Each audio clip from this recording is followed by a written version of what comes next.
اللہ سے ملاقات میں راحت ملتی تھی.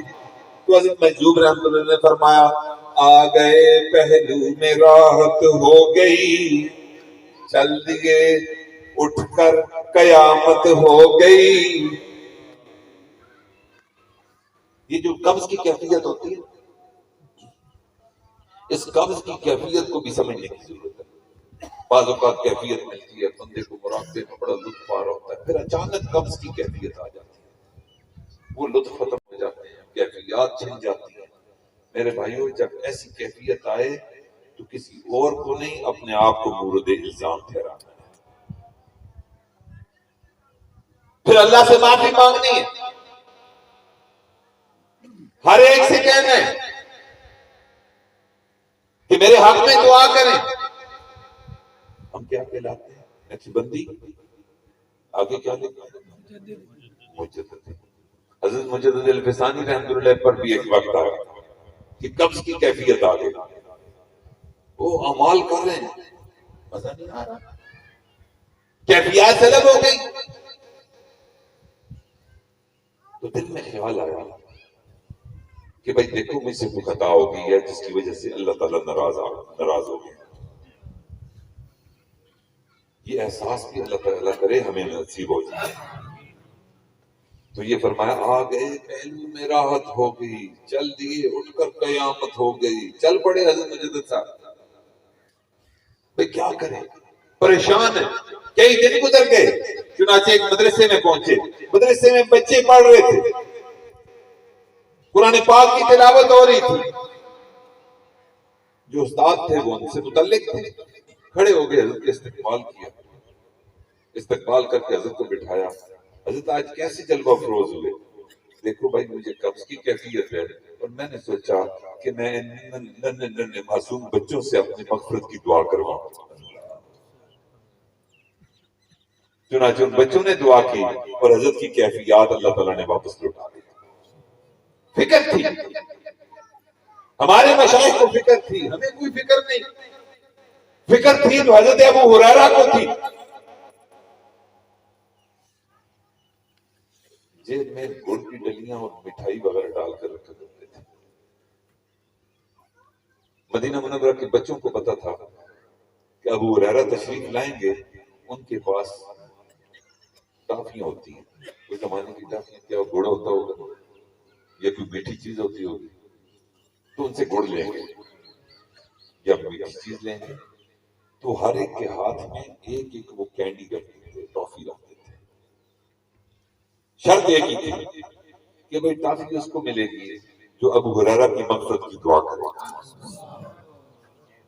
اللہم اغفر لأبی ہریرہ، یہ کہہ دو تمہیں مٹھائی مل جائے گی.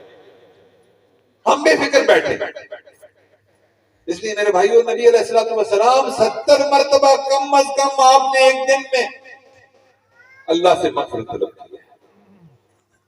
ہمیں کئی دن گزر جاتے ہیں، توبہ طائب بھی نہیں ہوتے. تو فرمایا آ گئے پہلو میں راحت ہو گئی، چل دیے اٹھ کر قیامت ہو گئی. دنیا کا عشق ذلت دیتا ہے، منہ کالے کرواتا ہے، جوتے کے ہار گلے میں لوگ ڈالتے ہیں، ذلیل و رسوا ہو جاتا ہے. لیکن ایک میرے رب کا عشق ہے، وہ عزتیں دلواتا ہے. عشق میں ذلت بھی عزت ہو گئی، عشق میں ذلت بھی عزت ہو گئی، لی فقیری بادشاہت ہو گئی. سوگ میں یہ کس کی شرکت ہو گئی، بزم ماتم بزم عشرت ہو گئی. ہر تمنا دل سے رخصت ہو گئی، اب تو آجا اب تو خلوت ہو گئی. میرے بھائیوں، اللہ کرے کہ ہم بھی اپنے دل کی ایسی صفائی کریں کہ ہم بھی اپنے رب سے پھر التجا کریں. میرے کریم رب، میں نے آپ کی محبت کے سوا جتنی جھوٹی محبتیں تھیں آپ نے دل سے کھرچ ڈالی ہیں. میری محبت کے پیمانے بدل چکے ہیں. اب میں آپ سے آپ ہی کو طلب کرتا ہوں، میں آپ سے آپ کی چاہت کا طلبگار ہوں، میں آپ سے آپ کی محبت کا طلبگار ہوں. پھر میرے بھائیو دیر نہیں لگے گی۔ جب ساری دنیا کی محبتیں نکالیں گے، ساری محبتوں میں ترجیح نمبر 1، ایک نمبر ترجیح اللہ کی محبت کو دیں گے، تب اللہ تعالیٰ اس دل میں آئے گا۔ سلام علی عبادہ الذین اصطفیٰ۔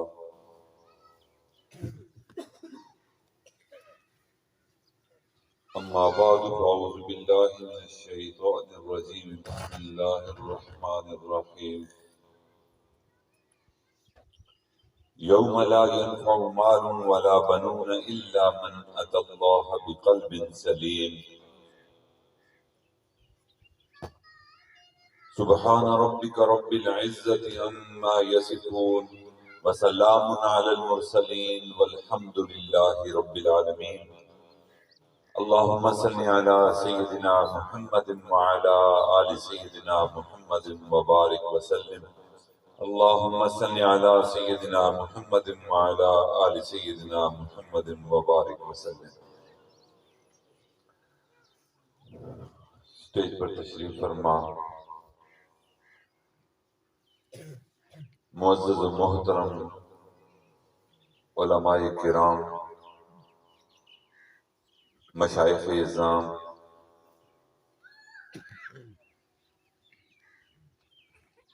ملک کے مختلف علاقوں سے تشریف لائے ہوئے میرے سلسلے کے بھائیوں،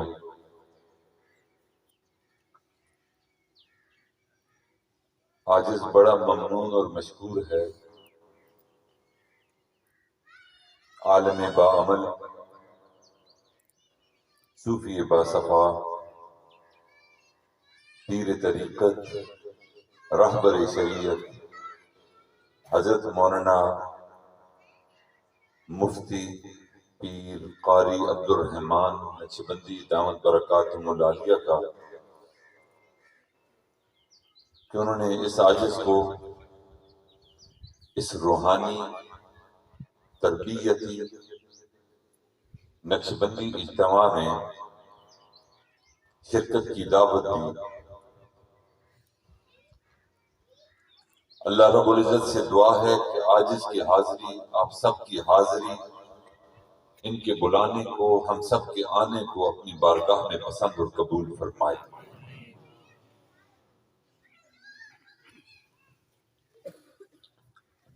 ہمارے مشائخ کا فیض الحمدللہ ثم الحمدللہ دنیا کے کونے کونے تک اللہ پہنچا رہا ہے۔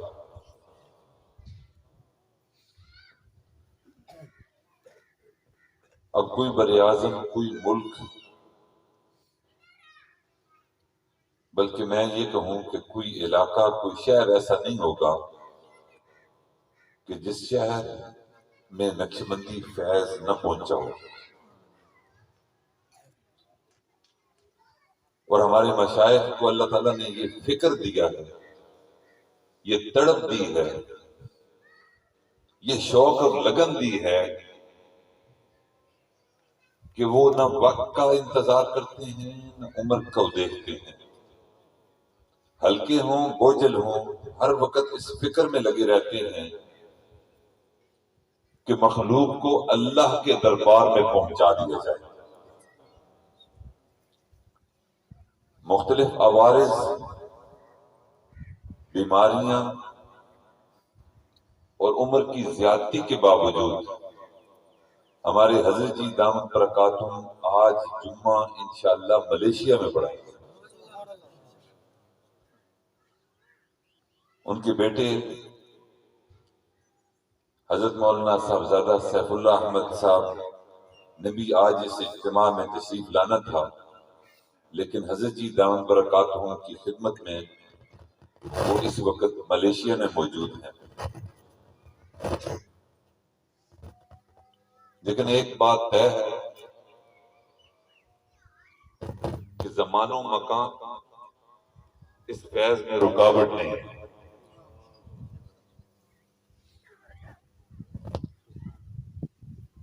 مرشد جہاں بھی ہو بس توجہ ملتی رہتی ہے۔ حضرت خواجہ عبد المالک صدیقی رحمۃ اللہ علیہ فرمایا کرتے تھے، حضرت ابا جی رحمۃ اللہ علیہ سے ارشاد فرمانے لگے کہ دیکھو اب میرا چل چلاؤ ہے، دنیا سے جانے کا وقت ہے، لیکن تم اپنے آپ کو یتیم محسوس نہیں کرو گے۔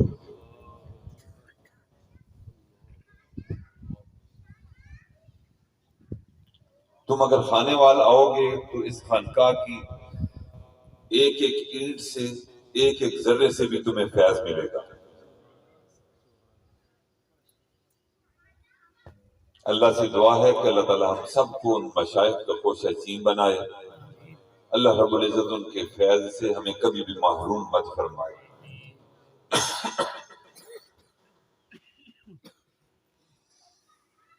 میں نے جو آیت مبارکہ آپ کے سامنے پڑھی، وہ آیت مبارکہ ہے کہ یوم لا ينفع مال ولا بنون الا من اتى الله بقلب سلیم۔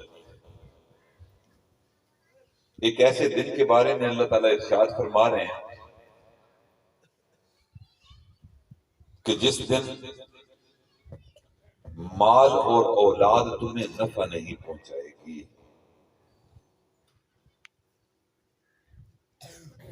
مال اور اولاد تمہارے کام نہیں آئے گی۔ کیا چیز کام آئے گی؟ اللہ نے خود ہی پرچہ اٹھ کر دیا۔ اللہ اکبر کبیرہ۔ قربان جائیں اللہ آپ کی کریمی پر۔ ہم ڈھونڈتے رہتے ہیں کہ کس چیز کو ساتھ لے کر جائیں۔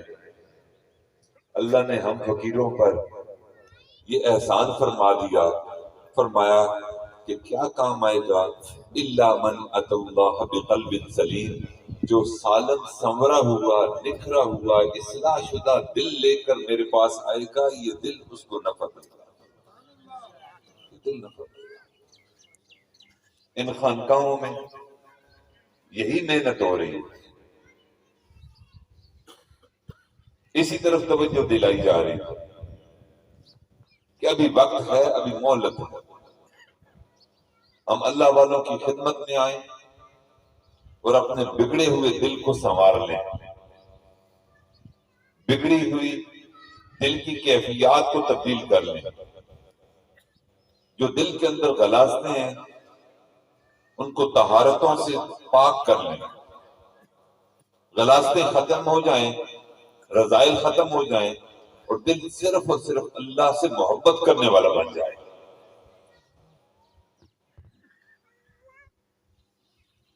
میرے بھائیو، یہ جو یوم اللہ تعالیٰ نے استعمال فرمایا ہے، یوم لا ینفع، اللہ اکبر، کتنا کٹھن دن ہوگا، اللہ اکبر کبیرہ۔ اللہ تعالیٰ نے اس کو قرآن پاک میں تغابن بھی فرمایا، یعنی فیصلے کا دن۔ اس دن فیصلہ ہوگا کہ تمہارے دل میں اللہ کی محبت تھی یا غیر اللہ کی محبت تھی۔ اس دن یہ فیصلہ ہوگا کہ تمہارے دل کے اندر مال کی محبت تھی، اولاد کی محبت تھی یا اللہ کی محبت تھی۔ آج تو ہم دغا دے لیتے ہیں نا، ہر ایک کھوٹا اپنے آپ کو کھرا کہتا ہے، بدکماش اپنے آپ کو شریف کہہ لیتا ہے۔ ہماری بد نظری کو کس نے دیکھا؟ ہم دھوکہ تو دے سکتے ہیں نا عوام کو، مخلوق کو، لیکن اس دن کو اللہ تعالیٰ نے کھرے اور کھوٹے کی تمیز کا دن قرار دیا کہ جس دن برسر معاشر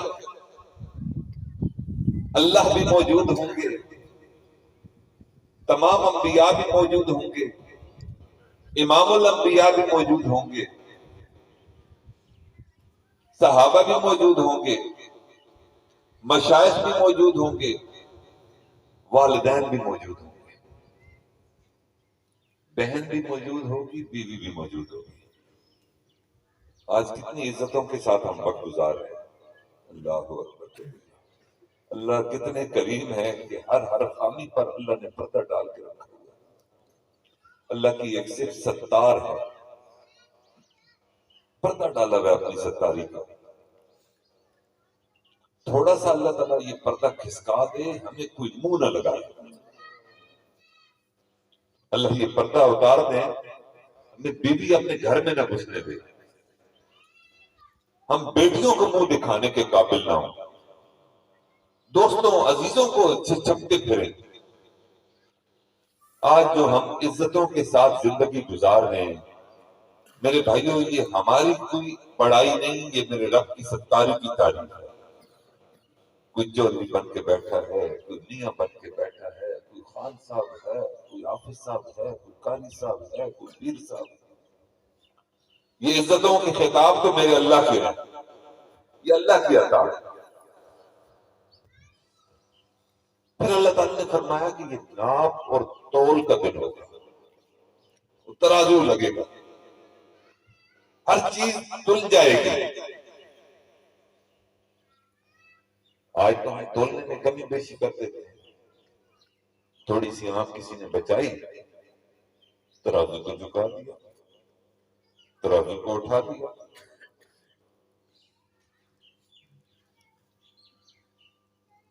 آج تو ہر بندہ اپنا اپنا ترازو لے کر بیٹھا ہوا ہے، جس میں اپنے آپ کو اچھا تولتا ہے. لیکن روز قیامت میرے پروردگار کا ترازو ہوگا جس میں ہر چیز تولے ماسے سمیت وہاں تلے گی. اس لیے فرمایا کہ یہ ناپ تول کا دن ہے. یوم لا ینفع اللہ اکبر. پھر اس دن کو اللہ تعالیٰ نے ارشاد فرمایا کہ یہ فتح یا شکست کا دن ہوگا. اللہ اکبر کبیرہ. یا ہمیشہ ہمیشہ کی فتح مل جائے گی یا ہمیشہ ہمیشہ کی ناکامی مل جائے گی. اللہ رب العزت ہمیں اس دن کی ناکامی سے بچائے، اللہ ہمیں کامیاب فرمائے. ہمارے پلے تو کچھ بھی نہیں، نامے اعمال خالی ہے.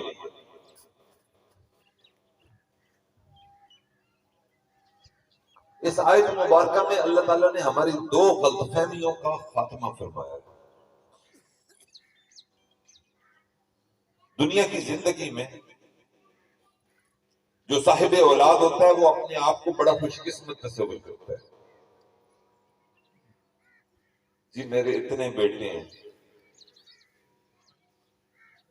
میری اتنی بیٹیاں ہیں، میرے بیٹے ماشاءاللہ بڑے بڑے منصبوں پر پہنچ گئے، بڑے بڑے کاروبار ہیں ان کے، بڑا حکم چلتا ہے ان کا، ان کی بڑی اپروچ ہے، بڑے بڑے ایوانوں میں ان کا اثر رسوخ ہے. بندہ فخر سے کہتا ہے کہ میرے بیٹے بڑے قابل ہیں. تو یہ غلط فہمی ہر ایک کو ہوتی ہے. اللہ تعالیٰ نے اس غلط فہمی کا خاتمہ فرمایا کہ دیکھو یہ دنیا کے اندر فخر کی بات ہوگی، یہ کثیر الاولاد ہونا روز قیامت کسی فخر کا ذریعہ نہیں ہوگا. اس غلط فہمی کو دور کر کے آنا کہ تمہارے بیٹے وہاں تمہارے کام آ جائیں گے. نہیں نہیں نہیں، وہاں آئیں گے اگر کام تو اعمال کام آئیں گے. وہاں اگر کام آئے گا تو سمرا ہوا دل کام آئے گا. انسان کو دوسری غلط فہمی ہوتی ہے، مال کی غلط فہمی، جائیداد کی غلط فہمی. فلاں بڑا بندہ صاحب جائیداد ہے، اس کے پاس اتنا مال ہے کہ اس کا مال وہ گن بھی نہیں سکتا. الہاکم التکاثر حتی زرتم المقابر. ہم نے اپنی تھوڑی سی زندگی میں دیکھا، عرب کا ایک باشندہ تھا، اس کو اپنی دولت کا اندازہ نہیں تھا. اتنی دولت تھی کہ دنیا کے مختلف ممالک میں اس کی جائیداد پھیلی ہوئی تھی. سعودی عرب میں اس کی جائیداد، دبئی میں اس کی جائیداد، انگلینڈ اور یورپی ممالک میں اس کی جائیداد. اس کی جائیداد کا اس کو علم نہیں تھا، اس نے باقاعدہ نوکر چاکر رکھے ہوئے تھے جو اس کی جائیداد کا حساب رکھتے تھے، اتنی جائیداد تھی۔ تو مال کا نشہ ہوتا ہے، تو ایک دن نشے سے بھرپور وہ بیٹھا ہوا تھا کرو فر کے ساتھ، اس کا ایک دوست تھا جو بڑا اچھے دل کا مالک تھا، اس نے ایک موقع جانا اور اس سے کہنے لگا کہ دیکھو اللہ تعالیٰ نے تمہیں بڑی نعمت دی ہے، مال کی نعمت ہے، تم اس مال کو غریبوں میں بھی بانٹا کرو، میں نے دیکھا ہے کہ تم غریبوں میں نہیں بانٹتے۔ تو اس نے کہا نہیں، غریبوں میں بانٹنے کی ضرورت نہیں ہوتی، اگر اللہ چاہتا تو ان غرباء کو سخی کر سکتا تھا، اس لیے اللہ کی منشا یہ ہے کہ یہ غریب ہی رہے۔ اَنُطْعِمُ مَن لَّوْ يَشَاءُ اللَّهُ أَطْعَمَهُ، اللہ اکبر، اگر اللہ چاہتا تو ان کو کھلا دیتا، اگر اللہ چاہتا تو ان کو پہنا دیتا، اگر اللہ چاہتا تو ان کو چھت دے دیتا، اگر اللہ چاہتا ان کو مال و منال دے دیتا، مجھے دینے کی ضرورت نہیں ہے، یہ غلط ہے۔ اللہ کو اس کے جملے پسند آئے، اتنی بڑی دولت کی ایمپائر تھی کہ دنیا کی تمام کرکٹ ٹیمز کو وہ خرید کر اپنے ملک میں جہاں وہ رہتا تھا شارجہ میں بلاتا تھا اور وہاں کرکٹ میلہ کرتا تھا، اربوں روپے لگتے ہیں، لیکن چند سکے کسی غریب کو نہیں دیتا تھا، کہتا نہیں یہ اللہ کا معاملہ ہے، ان کو میں نے نہیں دینا، اگر اللہ چاہتا تو ان کو دے دیتا، اللہ کو یہ بول پسند نہ آئے، ریورس لگ گیا، اس کو کوئی خبر نہیں کہ میں پکڑ میں آ چکا ہوں۔ میرے بھائیوں یہ توبہ بھی بڑی نعمت ہے، اللہ اکبر کبیرہ۔ ہم سے بھی دن میں کئی مرتبہ غلطیاں ہوتی ہیں، ہم اللہ کے حضور پیش ہی نہیں ہوتے، ہم سمجھتے ہیں کہ کبائر تو ہم سے نہیں ہو رہے، صغائر ہم سے نہیں ہو رہے، ہم خانقاہوں میں رہنے والے لوگ ہیں، ہم مدارس میں رہنے والے لوگ ہیں، ہم تبلیغ میں رہنے والے لوگ ہیں، ہم اللہ والوں کی جوتیاں سیدھے کرنے والے لوگ ہیں، ہم سے کہاں خطائیں ہوں گی؟ اللہ اکبر، ہم تو میرے بھائیوں سراپا خطا ہے، ہمیں بھی توبہ کرنے کی ضرورت ہے اور کثرت سے توبہ کرنے کی ضرورت ہے۔ چنانچہ پہلی جائیداد بیچی، اس نے کہا کہ نقصان ہو گیا، ایک بڑا پلازا بیچ دو، نقصان پورا نہ ہوا، دوسرا پلازا بیچ دو، تیسرا پلاٹ بیچ دو، بنگلہ بیچ دو، فلاں بلڈنگ بیچ دو، فلاں کاروبار ختم کر دو، کوئی بات نہیں ابھی بہت بڑا ہے، یہ فلاں کووڈ کی وجہ سے نقصان ہو رہا ہے، شیطان کدھر لے کے جاتے ہیں؟ کووڈ کی نہیں، آج کل مندہ ہے، ویسے مندہ ہے، یہ نہیں پتا کہ مندہ جو ہوتا ہے وہ اپنے اعمال کی وجہ سے ہوتا ہے۔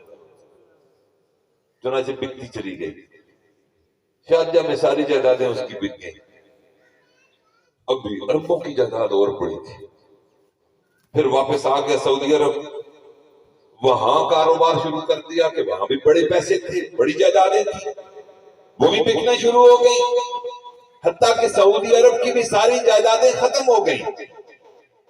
اس نے کہا کوئی مسئلہ ہی نہیں، حالانکہ ایک مرتبہ اللہ کے حضور پیش ہو جاتا، اللہ اکبر، کسی غریب یتیم کے سر پر ہاتھ رکھ لیتا، اللہ راضی ہو جاتا، کسی بیوہ کا سہارا بن جاتا، اللہ راضی ہو جاتا، کسی بھوکے پیٹ والے کو کھانا کھلا دیتا، اللہ راضی ہو جاتا۔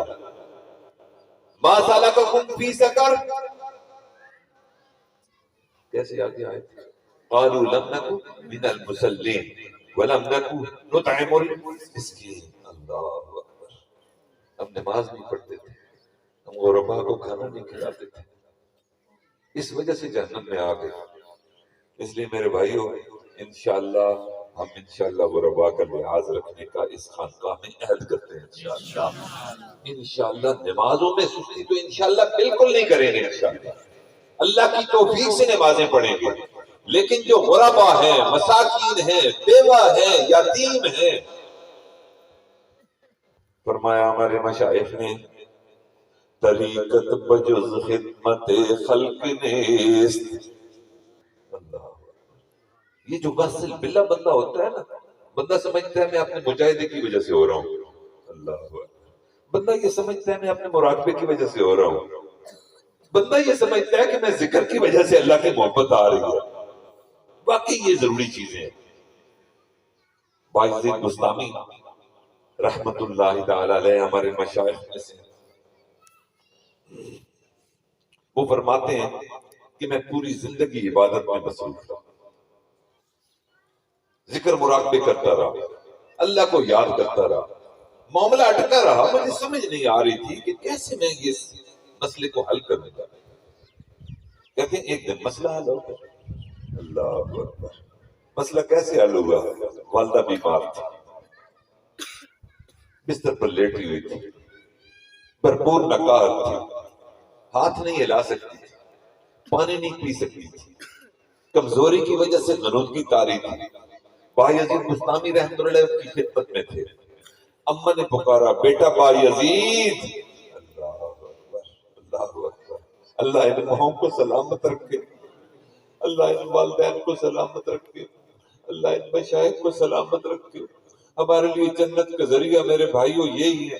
یہ یتیم بچے، یہ بوڑھی مائیں، یہ بھوکے لوگ، یہ جنت میں جانے کا ذریعہ ہے. بیٹا با یزید کدھر ہو؟ جی اماں میں حاضر. بیٹا ایک گلاس پانی تو پلا دو. با یزید رحمت اللہ علیہ بھاگے ہوئے گئے، ایک گلاس پانی کا لائے. واپس مڑے تو دیکھا والدہ پھر وہ رودگی میں سو چکی ہے. تکلیف میں تھی. انہوں نے کہا کہ کوئی جگانا مناسب نہیں کہ جگا کر میں پانی پلاؤں، یہ بھی بے ادبی ہے. چنانچہ کھڑے رہے، کھڑے رہے، کھڑے رہے. ماں پھر غنودگی میں سوئی ہوئی ہے، پیاسی ہے، لیکن جگانا انہوں نے مناسب خیال نہ کیا. تہجد کے وقت ماں جاگی، دیکھا تو با یزید گلاس لے کر سامنے کھڑا ہوا ہے. با یزید بیٹا یہ تو نے کیا کیا؟ اماں آپ نے کہا تھا کہ پانی دو، میں اسی وقت پانی لے کر آ گیا تھا، لیکن میں سمجھ رہا تھا کہ آپ پر کمزوری ہے، نکات ہے، آپ کمزور ہونے کی وجہ سے غنودگی میں چلی گئی. میں نے جگانا مناسب نہیں سمجھا کہ جس وقت جاگیں گی تھوڑا سا آرام کر لینے دیں، پھر جب پکاریں گی میں پانی پیش کر دوں گا. اس پکار میں با یزید کو دیر نہ ہو جائے پانی پیش کرنے میں. میں پوری رات اپنی ماں کے سرہانے کھڑا رہا. ماں نے جب پانی منگا، میں نے کہا لبیک، یہ پانی پی لیجئے.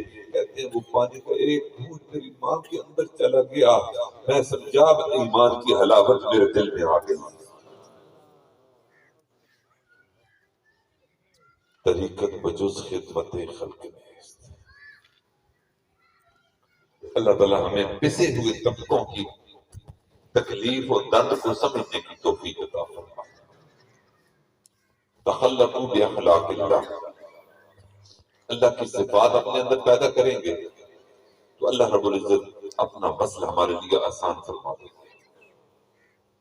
تو میں عرض کر رہا تھا کہ مال اور اولاد کی غلطفہمی ہوتی ہے.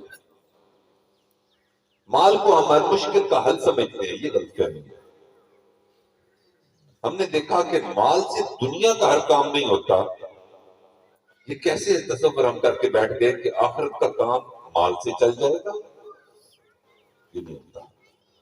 مال سے انسان اینک تو خرید سکتا ہے، لیکن اگر بینائی چلی جائے تو مال سے خرید سکتا ہے. مال سے انسان کتاب تو خرید سکتا ہے، لیکن کیا مال سے انسان علم بھی خرید سکتا ہے جس پر عمل کیا جائے؟ مال سے انسان اچھا آرام دہ بستر تو خرید سکتا ہے. ہم نے دیکھا بڑے بڑے لوگ بڑے بڑے میٹرس، آرام دہ میٹرس، بیڈ، موونگ بیڈ. اللہ اکبر کبیرہ. میں ایک جگہ گیا، انہوں نے کہا کہ حضرت اس بیڈ پر بیٹھے. میں نے کہا اس بیڈ پہ کوئی خاص بات ہے؟ کہتے ہیں آپ اس پر آرام کریں گے یہ رات بھر آپ کو یوں گھماتا رہے گا. میں نے کہا بدبخت آدمی، اس پر رات کو میں لیٹوں گا، کسی وقت میرے سر خلاف سنت ہوگا، کسی وقت میری ٹانگیں قبلے کی طرف ہوں گی. میں نیچے زمین پر ٹھیک ہوں، اس بیڈ پر میں نہیں سوتا. الحمدللہ تو نیچے سو گئے۔ تو مال سے انسان بستر خرید سکتا ہے، آرام اور میٹھی نیند خرید سکتا ہے؟ نہیں خرید سکتا۔ مال سے انسان لباس تو خرید سکتا ہے، لیکن مال سے انسان حسن و جمال تو نہیں خرید سکتا۔ اللہ اکبر۔ مال سے انسان خضاب تو خرید سکتا ہے، کیا جوانی بھی آ سکتی ہے مال سے؟ اس لیے میرے بھائیو، مال تو اس دنیا میں کام نہیں آتا، آخرت میں کیسے کام آئے گا؟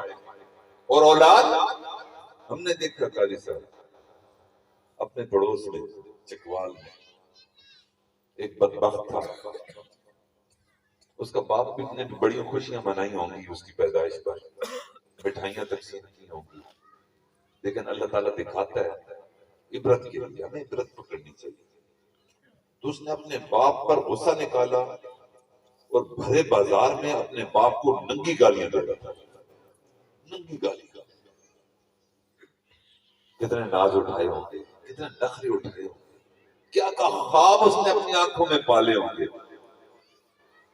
تو میرے بھائیو، یہ اولاد بھی کام نہیں آتی۔ کام کیا آتا ہے؟ ہر سلطنت کے اندر، ہر ریاست کے اندر سکہ رائج الوقت ہوتا ہے۔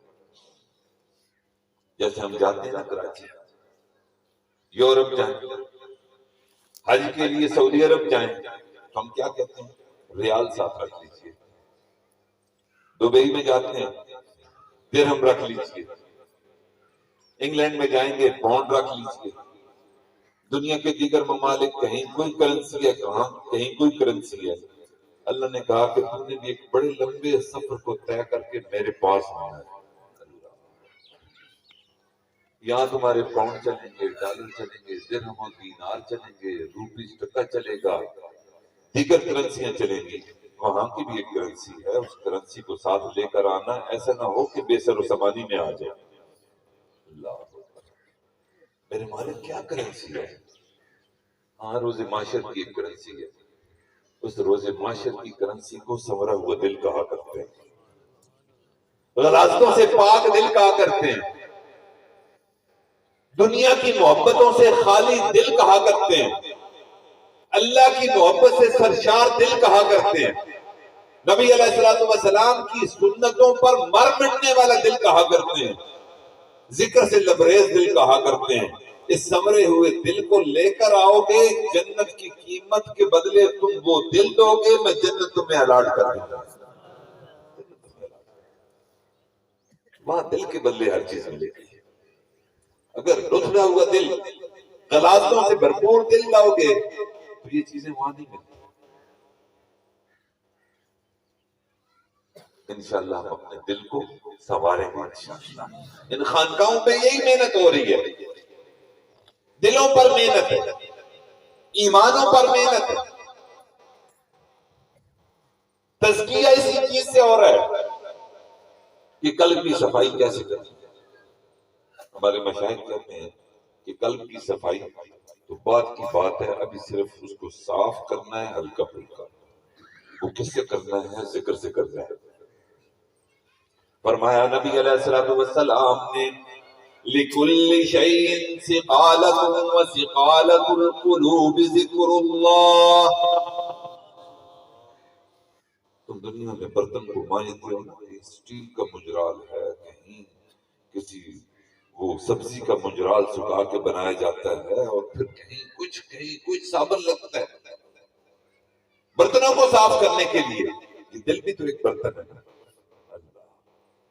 اس دل کو صاف کرنے کے لیے نبی علیہ السلام نے فرمایا کہ جو منجن ہے وہ اللہ کا ذکر ہے۔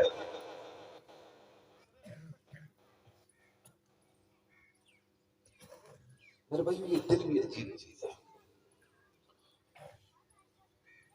یہ دل ایک نورانی چیز تھا۔ نبی علیہ السلام نے ارشاد فرمایا کہ ہر بچہ فطرت پر پیدا ہوتا ہے، بعد میں اس کے ماں باپ اس کو مجوسی، یہودی، نصرانی، دیگر مذاہب کے وہ بن جاتے ہیں۔ جب انسان پہلا گناہ کرتا ہے، حدیث پاک میں آتا ہے کہ اس کے قلب پر ایک نقطہ لگتا ہے، سیاہ نقطہ۔ پھر وہ توبہ کرتا ہے، نادم ہوتا ہے، پشیمان ہوتا ہے کہ اللہ کا حکم ٹوٹ گیا، میرا دل سیاہ ہو گیا. دل سیاہ کی علامتیں کیا ہے کہ نقطہ لگ گیا. دل سیاہ کی علامتوں کا اثر آنکھوں سے نظر آتا ہے، کانوں سے نظر آتا ہے، زبان سے نظر آتا ہے، ہاتھوں کے کام کرنے سے نظر آتا ہے، پاؤں کے اٹھنے سے پتہ چلتا ہے کہ پاؤں اگر تبلیغ کے لیے اٹھ رہے ہیں، خانقاہوں میں جانے کے لیے اٹھ رہے ہیں، تو اس کا مطلب دل اجلا ہو رہا ہے. اگر آنکھیں جھک رہی ہیں، نامعلوم پر نہیں پڑتی، پھر اس کا مطلب یہ ہے کہ جو ذکر کر رہے ہیں اس کے اثرات آ رہے ہیں. اگر ہاتھ دوسروں کی مدد کر رہے ہیں، یتیم کے سر پر ہاتھ رکھا. نبی اسلام نے فرمایا صلی اللہ علیہ وسلم کہ جب تم یتیم کے سر پر ہاتھ رکھتے ہو تو یتیم کے سر پر جتنے بال ہوتے ہیں اللہ تعالیٰ اتنی نیکیاں تمہارے نام اعمال میں درج فرما دیتے ہیں. جب کوئی سائل تمہارے دروازے پہ آتا ہے، اپنی مشکل آپ کے سامنے رکھتا ہے، میرا فلاں کام اٹکا ہوا ہے، آپ کی مدد کرنے سے، آپ کا کسی کو کہنے سے میرا یہ مسئلہ حل ہو جائے گا. پیارے نبی صلی اللہ علیہ وسلم نے ارشاد فرمایا، مفہوم ہے کہ سائل جب پکارتا ہے کسی کام کے لیے تو سائل کی مدد کے لیے پاؤں بندہ اپنے گھر کی دہلیز سے باہر رکھتا ہے، اللہ تعالیٰ پچھلے سارے گناہوں کو معاف فرما دے گا. پھر پتہ چلتا ہے کہ ذکر کی محنت ہو رہی ہے، برابر ہو رہی ہے یا نہیں. اگر مخلوق خدا کی خدمت ہو رہی ہے، دماغ کے اندر گناہوں کی منصوبہ بندی نہیں ہو رہی، دین کی ترویج کے منصوبے بن رہے ہیں،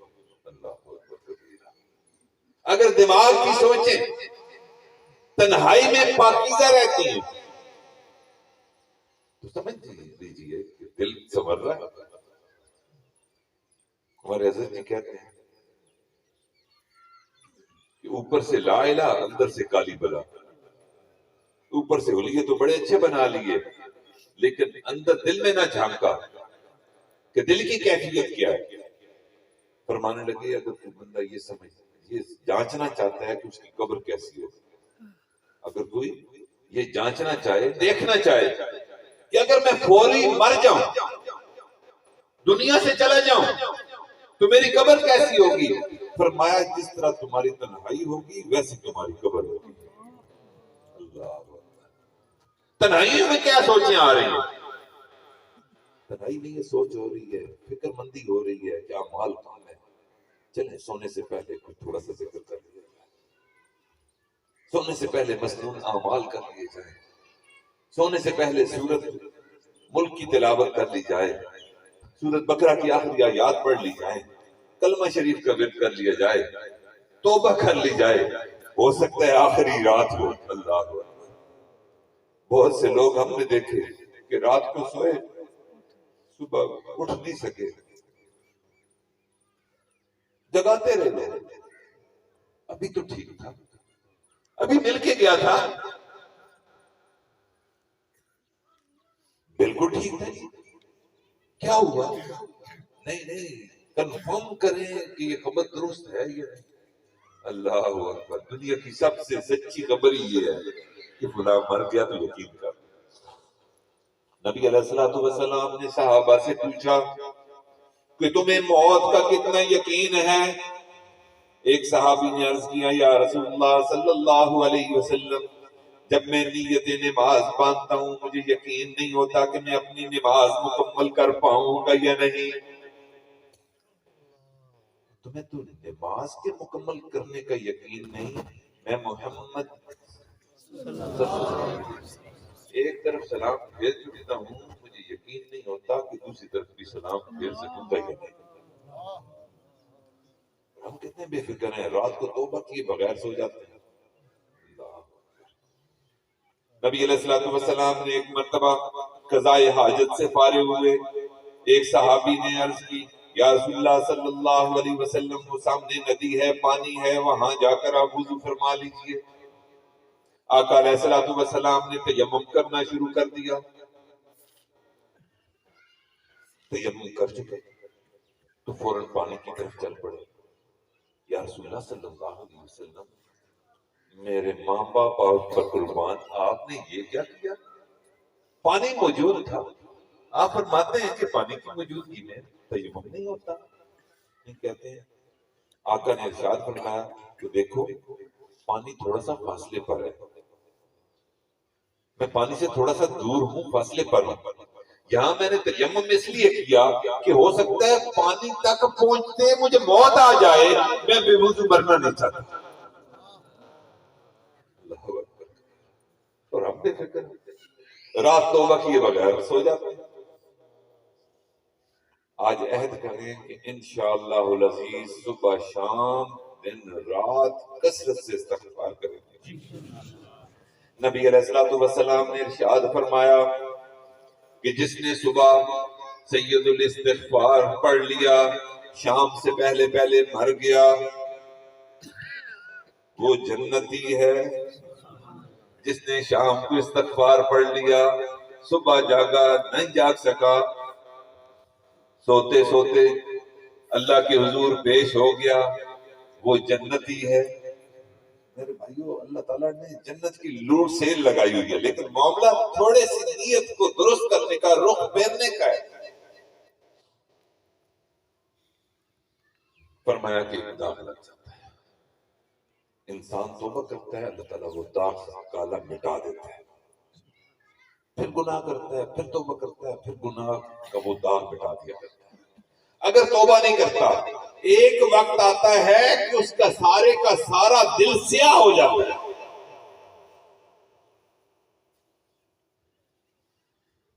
اس لیے فرمایا ان فی جسد بنی آدم لمضغہ، انسان کے جسم کے اندر ایک گوشت کا لوتھڑا ہے. اذا فسدت فسد الجسد کلہ، جب یہ بگڑتا ہے، جب اس میں بگاڑ پیدا ہوتا ہے، تو پھر صرف دل نہیں بگڑتا، انسان کے تمام اعضاء اور جوارے بگڑ جاتے ہیں. جب اس میں اصلاح آ جاتی ہے، انسان اس کی اصلاح کر لیتا ہے، تو پھر پورے کے پورے جسم کی، پورے سراپا کی اصلاح ہو جائے گا. میرے بھائیو، اللہ رب العزت کی تجلیات ہیں. جو بندے خوش قسمت ہیں، حج پر گئے ہیں. کون کون گئے؟ ماشاء اللہ ماشاء اللہ. بیت اللہ شریف اللہ تعالیٰ کی تجلیات ذاتیہ کا ورود ہر وقت ہو رہا ہے. اللہ سب کو لے جائے. اللہ تعالیٰ اس خانقاہ کی برکت سے ماشاءاللہ میرا دل آج بڑا خوش ہے. الحمدللہ حضرت مفتی صاحب دامت برکاتہم کی محنتیں، ماشاءاللہ چہرے سنتوں سے پرنور چہرے، او ماشاءاللہ سر پر امامے، سنت کے مطابق لباس. اللہ اکبر کبیرہ. اللہ تعالیٰ آپ سب کے ان اعمال کو قبول فرمائے. اللہ اس خانقاہ کو دن دگنی رات چگنی ترقیاں عطا فرمائے. اللہ تعالیٰ حضرت کے فیض کو پوری دنیا میں پھیلائے. تو بیت اللہ شریف کے بارے میں علماء کہتے ہیں کہ جو بندہ اندر بیٹھا ہوتا ہے، وہ تلاوت اگر نہ کرے، درود شریف نہ پڑھے، اندر دیگر اعمال انفرادی نہ کرے، صرف بیت اللہ شریف کی طرف دیکھتا رہے، تو یہ دیکھنا بھی عبادت ہے. اور ہم نے دیکھا کہ بڑے خوش قسمت انسان اندر بیٹھے ہوتے ہیں، دائیں بائیں سے بے خبر، کوئی اعمال میں نہیں لگے ہوئے، لیکن یوں ٹکٹکی باندھ کر بیت اللہ شریف کی طرف محبت کی نظر سے دیکھ رہے ہوتے ہیں. واقعی بیت اللہ کی خوبصورتی اتنی ہے تو اللہ کی خوبصورتی کتنی ہوگی. بیت اللہ شریف پر ہر وقت تجلیات ذاتیہ اللہ تعالیٰ کی پڑتی رہتی ہیں. اللہ تعالیٰ نزول فرماتا رہتا ہے. حدیث پاک ہے، حدیث قدسی ہے، نہ میں زمین میں سماتا ہوں نہ آسمان میں، نہ میں زمین میں سماتا ہوں نہ آسمان میں، اگر سماتا ہوں تو مومن کے دل میں. جب دل سنور جاتا ہے، تمام محبتوں سے ماسب اللہ کی محبتوں سے پاک ہو جاتا ہے، تو جس طرح بیت اللہ شریف پر اللہ تعالیٰ کی تجلیات ذاتیہ کا ورود ہوتا ہے، مومن کا دل جو تمام جھوٹی محبتوں سے پاک ہوتا ہے، اس دل پر بھی اللہ تعالیٰ کی تجلیات کا ورود ہوتا ہے۔ نہ میں زمین میں سماتا ہوں، نہ میں آسمان میں سماتا ہوں، میں سماتا ہوں تو مومن کے دل میں سماتا ہوں۔ اس لیے ہمارے فرماتے ہیں ہمارے مشائخ کہ قلب عبد اللہ عرش اللہ، مومن کا دل اللہ کا عرش ہوا کرتا ہے۔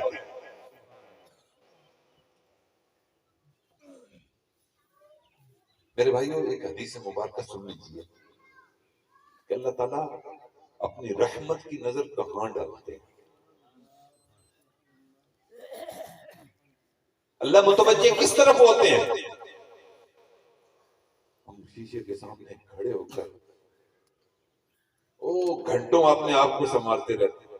ہماری بہنیں بیٹیاں ماشاءاللہ وہ تو ہٹتی ہی نہیں آئینے کے سامنے سے، make up, shut up, make up تو یوں کرتی رہتی ہیں۔ مرد بھی بال بنا رہے ہوتے ہیں، بالوں کو سنوار رہے ہوتے ہیں، نائی کے پاس فلاں نائی کے پاس جانا ہے کہ وہ بہت اچھا سنوارتا ہے، بال کاٹتا ہے۔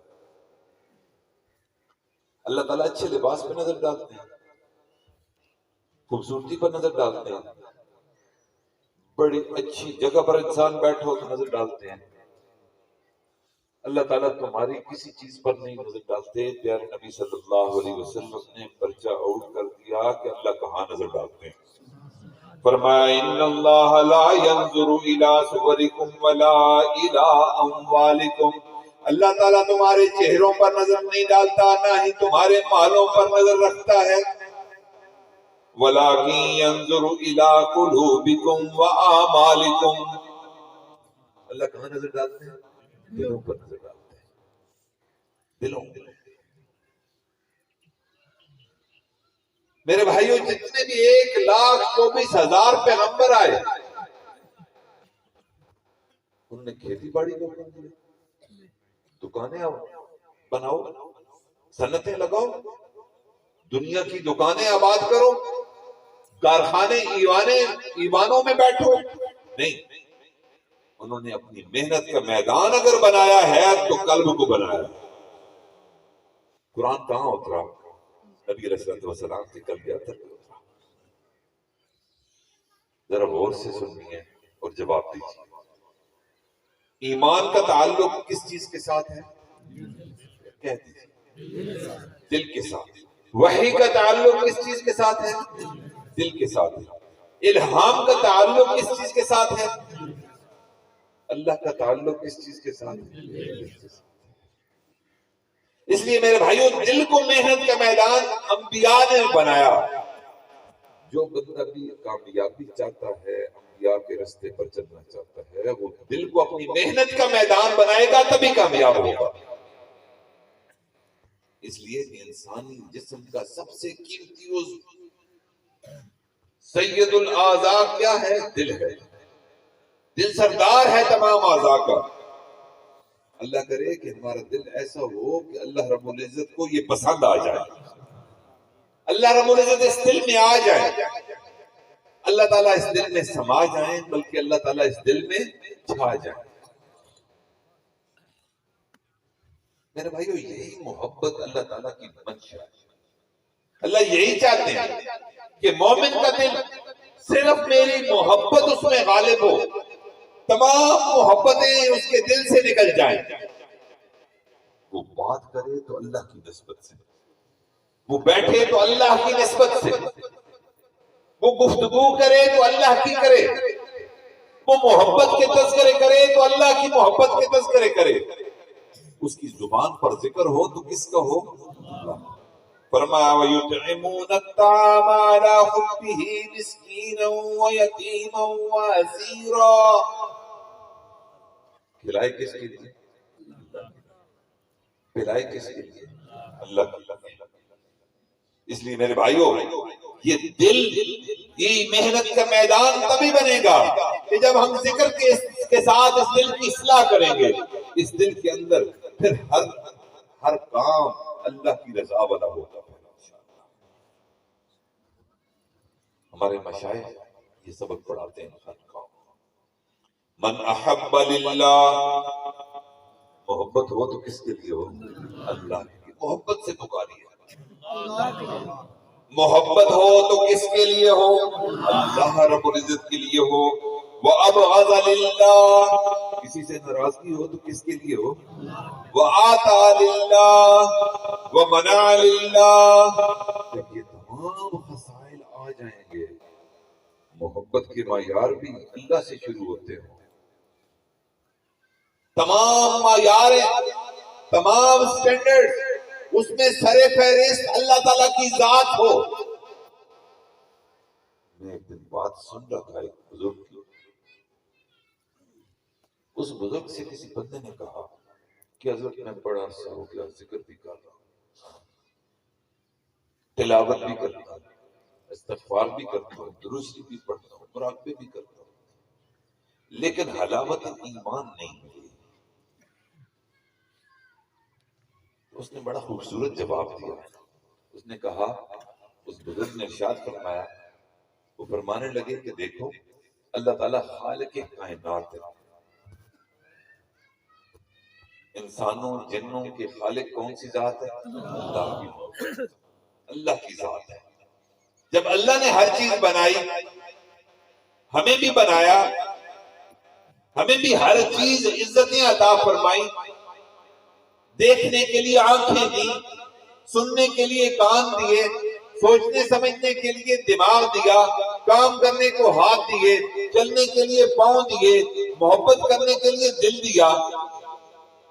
جب اللہ نے ہر چیز کو بنایا تو اللہ چاہتا ہے کہ ان تمام اعضاء پر حکمرانی بھی میری ہو.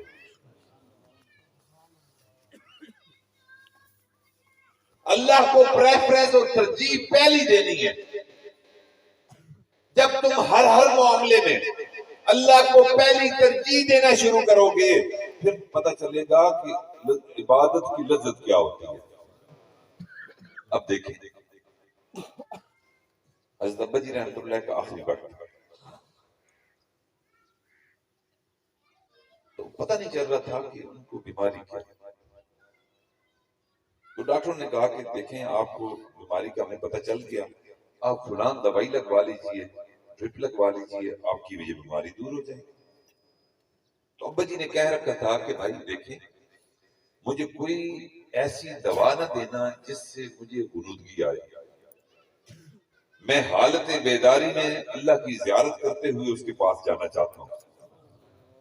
تو انہوں نے پوچھا کہ یہ جو آپ دوائی بتا رہے ہیں اس سے غنودگی تو نہیں آئی؟ جی نہیں، غنودگی تو نہیں آئی. اچھا اس کے سائیڈ ایفیکٹس کیا ہوں گے؟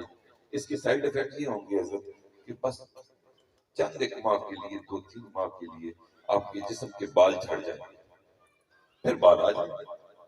ابا جی اٹھ کر کھڑے ہو گئے. کیا کہا؟ جی بال جھڑ جائیں گے آپ کے جسم کے، 2-3 ماہ بعد بال آ جائیں گے. اچھا یہ بتاؤ یہ سر کے بال بھی جھڑیں گے؟ یہ سر کے بال، جسم کے بال بھی؟ ہاں جی وہ بھی. یہ داڑھی کے بال؟ انہوں نے کہا کہ بالکل حضرت داڑھی کے بال بھی جھڑ جائیں گے. انہوں نے کہا کہ اگر داڑھی کے بال بھی جھڑ جائیں اور دوبارہ آ جائیں تو مجھے گارنٹی آپ دے دیجئے کہ 3 ماہ تک میں زندہ رہوں گا. ڈاکٹروں نے کہا، ابا جی کے مرید تھے جنت الافکار صاحب اللہ تعالی کی رحمت کرے، اس وقت وہ میجر تھے، تو بعد میں جنرل بنے اور بڑے اچھے ڈاکٹر تھے. انہوں نے کہا حضرت گارنٹی تو کوئی بھی ڈاکٹر دنیا کا نہیں دے سکتا کہ اتنا عرصہ کسی نے زندہ رہنا ہے. انہوں نے کہا کہ دیکھو میں تقریباً 90 بہاریں اپنی زندگی کی دیکھ چکا ہوں اس داڑھی کے ساتھ. مجھے موت کا وقت کا پتہ نہیں کہ کس وقت موت آئے. اگر میں یہ دوائی لگوا لوں اور دوائی لگواتے ہی میں ٹھیک بھی ہو جاؤں، لیکن اگر میں 10-15 دن بعد میں مر گیا اور بغیر داڑھی کے مر گیا تو قبر میں کیا میں نام اعمال میں لکھوا کے جاؤں گا کہ دنیا سے آیا تھا اپنی بیماری سے ڈر کر، نبی علیہ الصلوۃ والسلام کی سنت کو قربان کر کے آیا. اس لیے مجھے علاج نہیں کروانا، میں اپنی داڑھی کے ساتھ اپنے رب کے حضور پیش ہونا چاہتا ہوں. من احب للہ وابغض للہ وآتى للہ ومنع للہ، ان سب چیزوں کا پھر بندے کو انعام اللہ تعالیٰ کیا عطا فرماتے ہیں؟ فقد استکمل الایمان، ایسے بندے کا ایمان کامل پھر ہوتا ہے کہ ساری محبتیں، ساری چاہتیں، ساری لگن، ان ساری محبتوں، چاہتوں، لگن، خواہشوں کے اوپر اللہ تعالیٰ کی چاہنے کی، محبت کی خواہش ہو۔ یہ جو دل ہوتا ہے نا میرے بھائی، یہ اتنا اللہ تعالیٰ کو محبوب ہے، سنورا ہوا دل، کہ اللہ تعالیٰ نے کہا کہ کسی کو لے کر آنا، مال و منال اولاد تمہیں نفع نہیں دے گی۔ چنانچہ حضرت شاہ ولی اللہ محدث دہلوی رحمۃ اللہ علیہ، وہ دلی میں جامع مسجد میں خطبے کے درمیان ارشاد فرما رہے تھے، او مغل حکمرانوں، تمہارے خزانے سونے چاندی اور ہیروں سے بھرے پڑے ہیں، تمہارے تمام خزانے اگر اکٹھے کر لیے جائیں، اللہ، بادشاہوں کے خزانے میں کیا ہو، اگر تمہارے تمام خزانے اکٹھے کر لیے جائیں تو ولی اللہ کے دل کی قیمت نہیں ادا کر سکتے۔ وجہ کیا؟ وہ اللہ تعالیٰ کی مخلوق ہے، انسان بھی، جن بھی، اللہ کی نعمتیں ہیں، خزانے بھی، وہ مادی چیزیں ہیں، لیکن دل کی قیمت اس سے بڑھ کر کیوں کہ اس دل میں اللہ رب العزت خود برا جماعت میں تشریف فرما ہے۔ اب اس دل کی قیمت دنیا کی تمام قیمتوں سے بڑھ کر، تمام نعمتوں سے فزون تر ہے۔ چنانچہ نبی علیہ الصلوۃ والسلام نے ارشاد فرمایا کہ اگر ایک ترازو بڑا سا رکھ لیا جائے، مفہوم ہے، اس ترازو کے ایک پلڑے میں دنیا و ما فیہا اور اس کی نعمتیں، تمام مخلوقات، ان کی تمام نعمتوں سمیت زمین و آسمان، شجر و حجر، ستارے، چاند، ہر چیز اس ایک پلڑے میں رکھ لی جائے اور دوسرے پلڑے میں کلمہ طیبہ لا الہ الا اللہ محمد رسول اللہ رکھ دیا جائے، یہ کلمے والا پلڑا وزنی ہو جائے گا۔ اب اگر کلمے کی اتنی طاقت ہے تو اللہ رب العزت کا کتنا وزن اور کتنی طاقت ہے، ہماری سمجھ اور سوچ سے فاضل ہے۔ اس لیے میرے بھائیو، انشاءاللہ ہم نے اس دل پر محنت کرنی ہے انشاءاللہ۔ حضرت مجذوب رحمۃ اللہ علیہ، حضرت تھانوی رحمۃ اللہ علیہ کی خدمت میں گئے، تھوڑا عرصہ رہے، اور تھوڑا عرصہ رہنے کے بعد جب دل صاف ہو گیا، دل تمام محبتیں، جھوٹی محبتیں، نفسانی محبتیں، شہوانی محبتیں، مال کی محبت، اولاد کی محبت، کاروبار کی محبت، زراعتوں کی محبت، ساری محبتیں جب خالی ہو گیا دل اس سے، پھر پکار اٹھے، ہر تمنا دل سے رخصت ہو گئی۔ یہ دل پر محنت جب بندہ کرتا ہے ایک وقت آتا ہے سارے غم ختم ہو جاتے ہیں، اللہ تعالیٰ اپنا غم عطا کر دیا کرتے ہیں۔ پھر فرمایا ہر تمنا دل سے رخصت ہو گئی، اب تو آجا، اب تو خلوت ہو گئی، اب تو آجا میرے محبوب، میں ہر چیز سے ناراض آپ کے لیے ہوا، میں نے ساری محبتیں آپ کے لیے چھوڑی، میں نے تمام آرام آپ کے لیے ترک کیے، میرے محبوب اب دل خالی ہو چکا ہے، اب دل صاف ہو چکا ہے۔ دیکھیں دنیا کے اندر ہر نفیس بندہ، باعزت بندہ، باوقار بندہ مہمان کے لیے ایک گھر رکھتے ہیں، ایک کمرہ رکھتے ہیں، اس کے اندر اچھا بستر بچھانا ہے، اس کا اچھا ٹوائلٹ ہوتا ہے، اس بستر کے اوپر اچھی بیڈ شیٹ ہوتی ہے، اس کمرے کے اندر اپنی حیثیت کے مطابق ٹھنڈے گرم پانی ہوا کا بندوبست کرتا ہے، اور روزانہ کئی ٹائم اس کی صفائی کرتے ہیں۔ خواتین کو ہوتا ہے کہ دیکھو اس بیٹھک کو صاف رکھنا، ہو سکتا ہے کہ مہمان آ جائے، اس بیٹھک کو صاف رکھنا، اجلا رکھنا، پوچھا بھی لگانا اس پر رگڑ کے، مٹی کا شائبہ تک نہ ہو، کوئی جالا نہیں ہونا چاہیے، ہر چیز اپنے آرڈر میں ہونی چاہیے، کوئی پتہ کس وقت مہمان آ جائے۔ پتہ ہے نہیں؟ کہتے ہیں مہمان اور موت کا کوئی وقت نہیں، مہمان آ جاتا ہے۔ ماشاءاللہ حضرت نے ہمارے آرام کا بڑا لحاظ رکھا، آپ نے جاتے ہوئے حضرت کا شکریہ ادا کر کے جانا ہے۔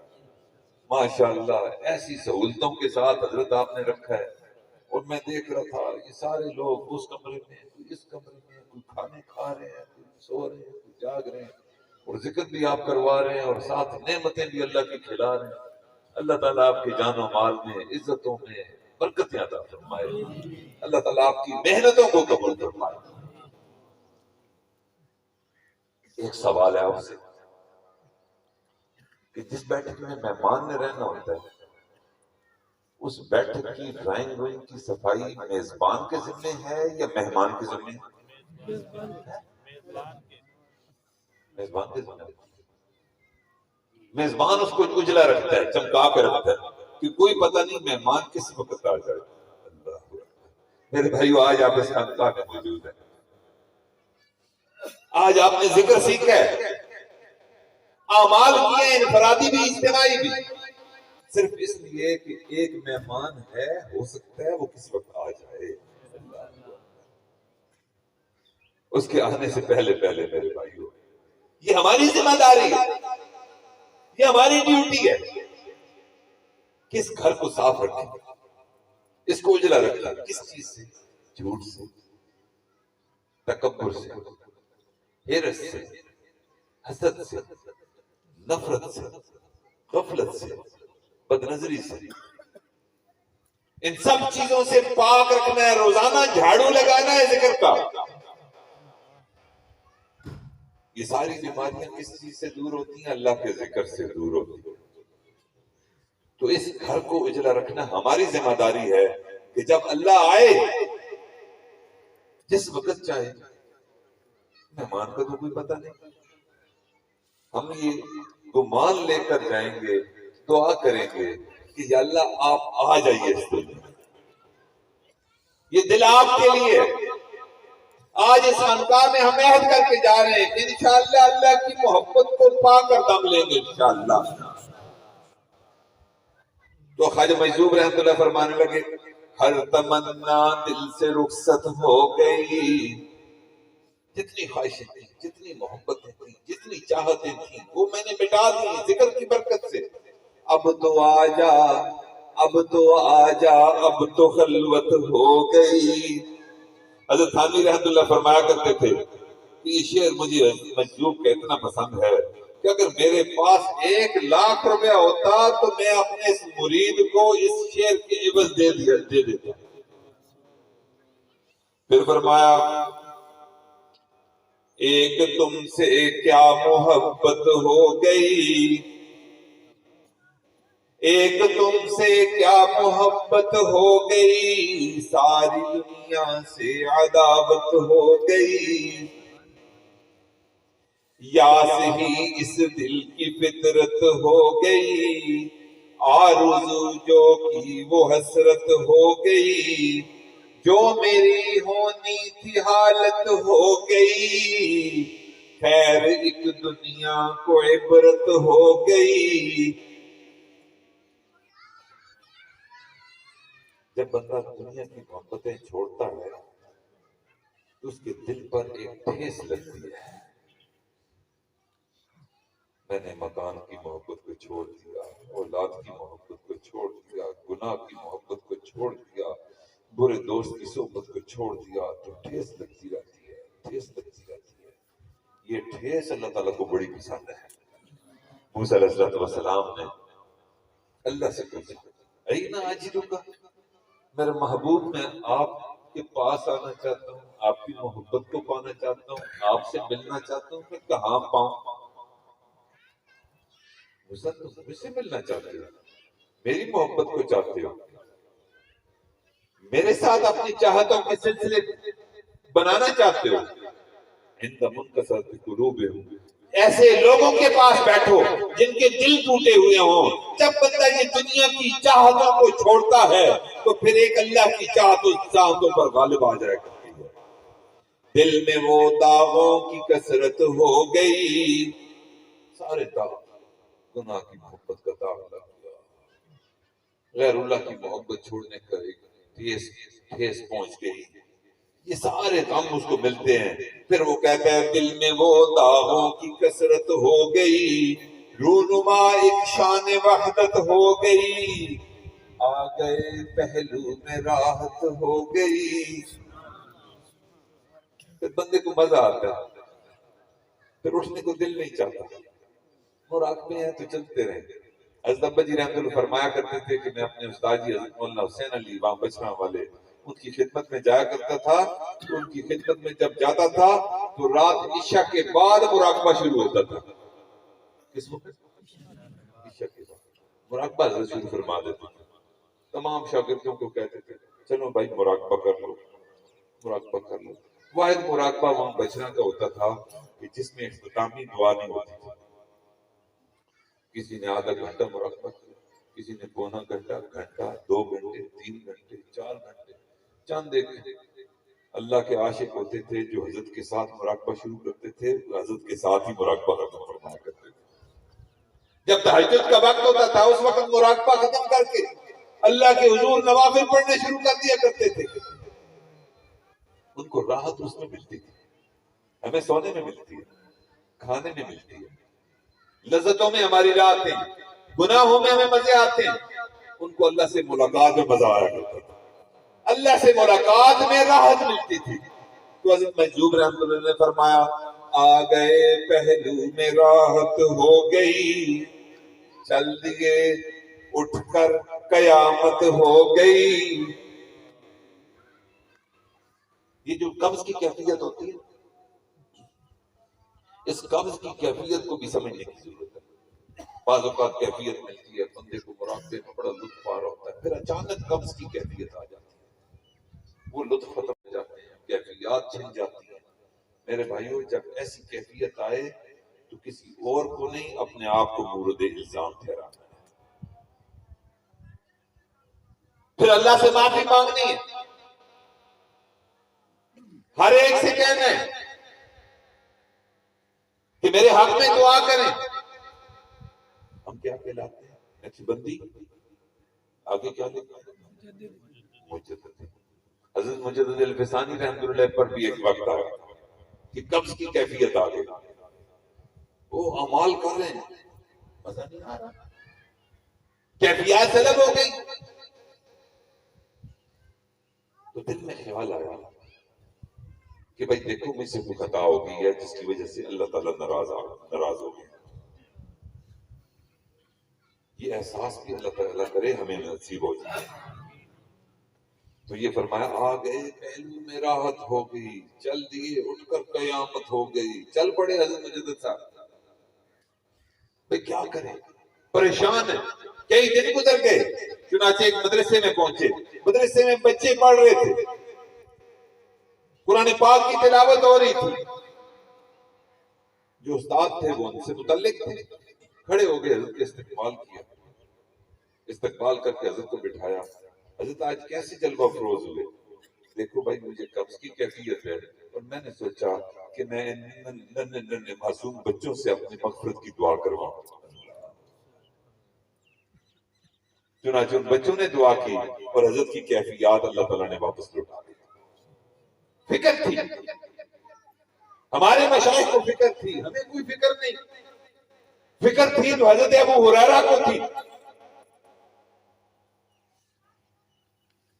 جیب میں گڑ کی ڈلیاں اور مٹھائی وغیرہ ڈال کر رکھا کرتے تھے۔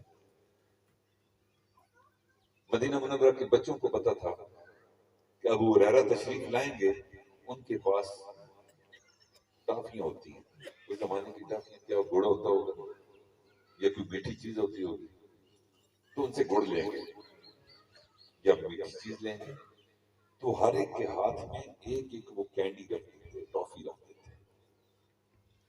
شرط ایک ہی تھی کہ بھئی ٹافی اس کو ملے گی جو ابو ہریرہ کی مغفرت کی دعا کرے۔ اللہم اغفر لأبی ہریرہ، یہ کہہ دو تمہیں مٹھائی مل جائے گی، ہم بے فکر بیٹھے۔ اس لیے میرے بھائیو نبی علیہ السلام 70 مرتبہ کم از کم آپ نے ایک دن میں اللہ سے مغفرت طلب کی ہے۔ ہمیں کئی دن گزر جاتے ہیں، توبہ طائب بھی نہیں ہوتے. تو فرمایا آ گئے پہلو میں راحت ہو گئی، چل دیے اٹھ کر قیامت ہو گئی. دنیا کا عشق ذلت دیتا ہے، منہ کالے کرواتا ہے، جوتے کے ہار گلے میں لوگ ڈالتے ہیں، ذلیل و رسوا ہو جاتا ہے. لیکن ایک میرے رب کا عشق ہے، وہ عزتیں دلواتا ہے. عشق میں ذلت بھی عزت ہو گئی، عشق میں ذلت بھی عزت ہو گئی، لی فقیری بادشاہت ہو گئی. سوگ میں یہ کس کی شرکت ہو گئی، بزم ماتم بزم عشرت ہو گئی. ہر تمنا دل سے رخصت ہو گئی، اب تو آجا اب تو خلوت ہو گئی. میرے بھائیوں، اللہ کرے کہ ہم بھی اپنے دل کی ایسی صفائی کریں کہ ہم بھی اپنے رب سے پھر التجا کریں. میرے کریم رب، میں نے آپ کی محبت کے سوا جتنی جھوٹی محبتیں تھیں آپ نے دل سے کھرچ ڈالی ہیں. میری محبت کے پیمانے بدل چکے ہیں. اب میں آپ سے آپ ہی کو طلب کرتا ہوں، میں آپ سے آپ کی چاہت کا طلبگار ہوں، میں آپ سے آپ کی محبت کا طلبگار ہوں. پھر میرے بھائیو دیر جب ساری دنیا کی محبتیں نکالیں گے، ساری محبتوں میں ترجیح نمبر 1، ایک نمبر ترجیح اللہ کی محبت کو دیں گے، تب اللہ تعالیٰ اس دل میں آئیں گے. دوسری ترجیح خالق کائنات، پہلی ترجیح دکان کو، زراعت کو، بچوں کو، مال کو، محبتوں کو، گناہوں کو، اور پھر دوسری ترجیح میرے رب کو. نہیں، اللہ کی محبت کو پانا ہے تو اللہ کو اپنی ترجیح نمبر 1 ایک انشاءاللہ بنانا ہے. اللہ سے دعا ہے کہ اللہ تعالیٰ ہمارے اس اجتماع کو قبول و منظور فرمائے. جو بھی سالکین ملک بھر سے یہاں حضرت کی اس خانقاہ میں تشریف لائے ہیں، اللہ تعالیٰ ان کا آنا قبول و منظور فرمائے. اللہ تعالیٰ ان کو اپنا وصل عطا فرمائے. اللہ تعالیٰ ان کو اپنے مقربین بندوں میں شامل فرمائے. اپنے قرب کی منزلیں ان کے لیے آسان فرمائے. وآخر دعوانا الحمدللہ رب العالمین.